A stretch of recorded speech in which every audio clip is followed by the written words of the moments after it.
Kung kailangan tayo ng ating mga magulang sa oras na malalakas pa sila, mas kailangan nila tayo ngayong matatanda na sila. Pero masakit mang isipin, mas pinabayaan natin sila ngayong mahihina na sila, subhanallah. Napakarami sa atin na mas binaliwala nila ang kanilang mga magulang ngayong matatanda na. Wallahi, thumma wallah, ang karapatan ng ating mga magulang sa atin ngayon na sila ay matatanda na, ihtiramuhuma wa khidmatuhuma. Ang respeto natin sa kanila at ang serbisyo natin sa kanila. Wallahi, thumma wallah, ang ating mga magulang, kahit matatanda na yan sila, kung kaya pa nilang magbigay sa atin, magbibigay talaga yan. Kahit na nahihirapan sila, pag nalaman nilang may problema ka, mas problemado sila. Wala naman silang hinihingi sa atin eh. Hindi naman nila hinihingi sa atin na bayaran natin ang lahat ng kanilang mga ginawa. Dahil kusa nilang ginawa yun.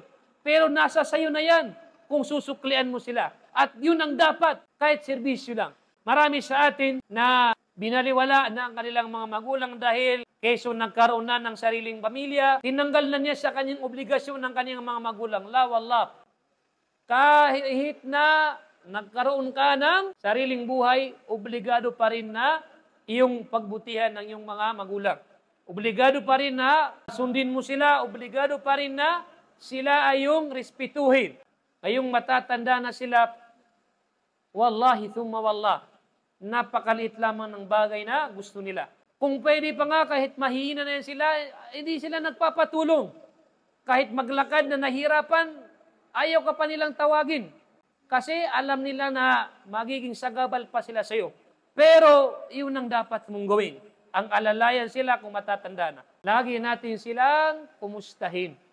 Wallahi thumma wallah, ang ating mga magulang ngayon na malalaki na tayo, may pamilya na tayo, kung alam nyo lang kung anong hihilingin nila, isa lang, hindi materialis na bagay. Ang gusto lang ng ating magulang ay presence. Makita ka lang, makausap ka lang, masaya na sila. Kaya't huwag mong ipagkait. Kung malayo ka man, alhamdulillah, may cellphone naman, pwede kang tumawag. May cellphone naman, pwede ng video call. Huwag mong ipagkait sa kanila ang load. Wallahi, yan ang pinakamalit na bagay na pwede.